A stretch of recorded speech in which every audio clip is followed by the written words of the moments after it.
What began as a powerful display of unity at the WNBA's 2025 All-Star Weekend quickly exploded into a full-blown rivalry between two of the game's biggest names. Draped in "Pay Us What You Owe Us" shirts, the players' solidarity made headlines, until Kelsey Plum's surprising barb at Caitlin Clark set off a chain reaction. Cowherd's scathing on-air takedown went viral, and Clark's cool, six-word response stole the show. Join us as we unpack the protest that changed everything, the comment that stunned a locker room, the media eruption that followed, and what it all signals for the WNBA's rise. When both All-Star rosters walked onto the floor at Gainbridge Fieldhouse wearing identical black shirts emblazoned with "Pay Us What You Owe Us," the crowd erupted. This was more than a fashion statement, it was a meticulously coordinated demand, with the WNBA's current collective bargaining agreement set to expire on October 31, 2025. Players have been in fierce negotiations over critical issues, raising base salaries, ending budget airline travel in favor of full charters, enhancing health benefits, and establishing a meaningful pension plan. Rumors of a potential strike have simmered since spring. Far from spontaneous, the action was born in an early morning summit. League veterans gathered at 8 a.m. that day, led by icons like Sue Bird, Aya Wilson, and Nafisa Collier, to finalize their strategy and rally stars from every franchise. Within hours, "Pay Us What You Owe Us" banners appeared in arenas across Las Vegas, Atlanta, and Indianapolis. As tip-off neared, what should have been a routine exhibition turned into a historic labor statement. The WNBA's premier athletes, each earning millions in endorsements, demanding pay that matches the league's surging TV ratings and record expansion fees. That unified front shocked the sports world, until one stray comment fractured the moment.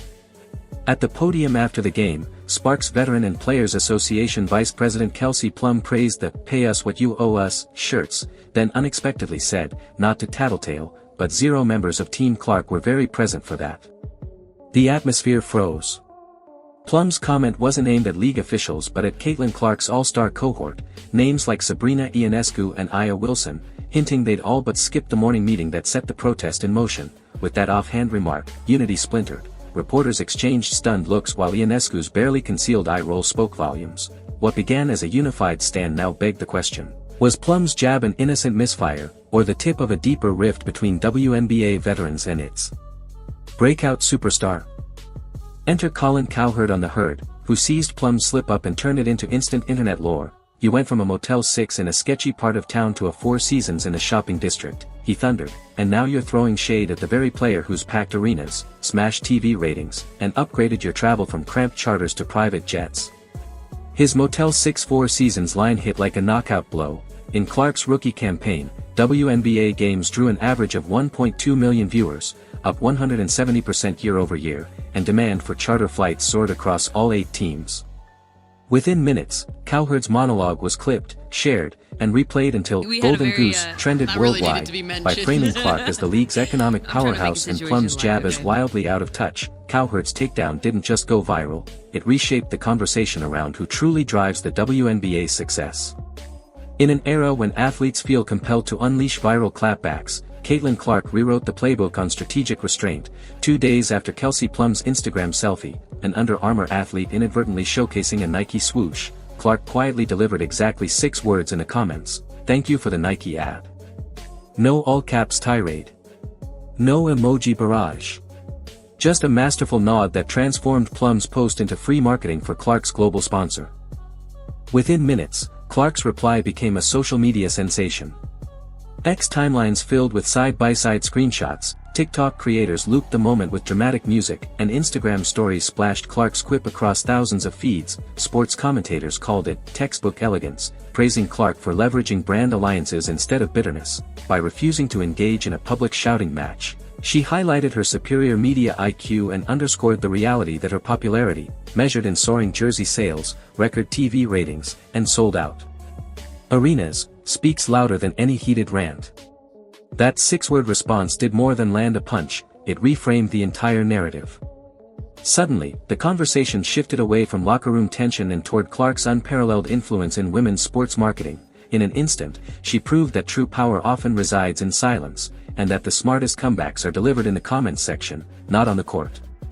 Beneath the viral exchanges lies a deeper schism in the WNBA, the delicate balance between battle-hardened veterans and the sport's electrifying newcomers. On one side, you have Kelsey Plum, a 10-year league stalwart who endured lean contracts, annual overseas tours just to pay rent, and countless playoff disappointments. As vice president of the Players Association, she spent years haggling for incremental salary bumps, charter flight upgrades, and safer travel conditions.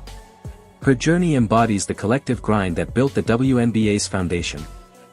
Then, in 2024, along came Caitlin Clark, a rookie whose arrival felt seismic. Overnight, ESPN viewership for her games soared 170%, teams abandoned cramped commercial flights, opting for private charters, expansion fees leaped into nine-figure territory as new owners clamored to buy in. Clark's Logo 3 bombs didn't just fill highlight reels, they forced executives, sponsors, and broadcasters to pay attention, and to write bigger checks.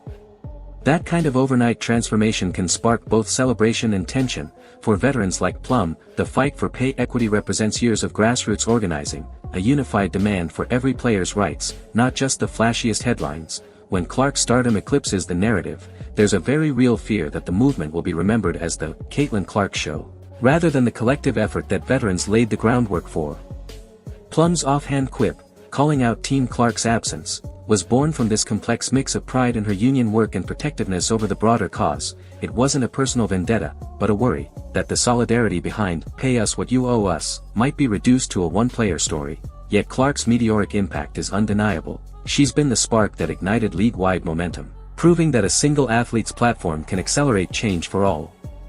In the modern sports landscape, drama isn't a distraction, it's a product. Media giants like ESPN and The Athletic don't just report tension, they amplify it, packaging conflict into viral content that fuels engagement, sells ads, and drives streaming numbers. Colin Cowherd's Motel 6 to 4 Seasons monologue wasn't random, it was crafted for maximum impact, and it worked. Debate exploded online, drawing millions of eyeballs not just to Cowherd, but to the larger story, a league in flux, powered by Caitlin Clark's rapid rise and threatened by internal fractures.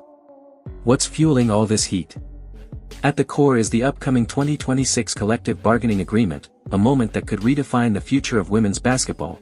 Players are demanding more, real base salary increases, league-wide charter flights, comprehensive health benefits, and retirement plans worthy of professional athletes. And of course, everybody and for the first time in league history, they have leverage, real leverage. Thanks to Clark, games are selling out, sponsors are pouring in, and media rights are finally commanding real value. The union's negotiating power has never been stronger. But that same spotlight can also divide. As Clark's marketability surges, some veterans feel their sacrifices are being overlooked. The WNBA was built on the backs of underpaid pioneers, players who juggled overseas contracts, off-season jobs, and grueling travel schedules long before anyone tuned in. When Clark becomes the face of reform, the risk is that years of groundwork get overshadowed by one explosive moment. That tension, veteran grit versus rookie glow, is what's quietly threatening to derail the league's most powerful unifying moment. Despite the headlines, both Plum and Clark will remain franchise cornerstones. Plum is leading the Sparks, averaging double-digit points and mentoring younger teammates. Clark's Fever games continue selling out, her merch stocks flying off shelves. The real test will come at the negotiation table. Will all players, rookies and vets, stand together for a stronger WNBA? And of course, everybody or clown will rivalries like this distract from the collective goal of fair pay and support? The Plum-Clark saga reminds us that progress often comes with growing pains. A t-shirt protest that could unite the league instead spawned a rivalry that lit up social media and dominated headlines. Colin Cowherd's Motel 6 to 4 Seasons rant crystallized Clark's impact, while Clark's 6-word Instagram jab proved her savvy beyond the court. But beneath the drama lies a league at an inflection point. Can WNBA stars harness their collective power to secure better contracts and working conditions? Or will internal divisions weaken their hand?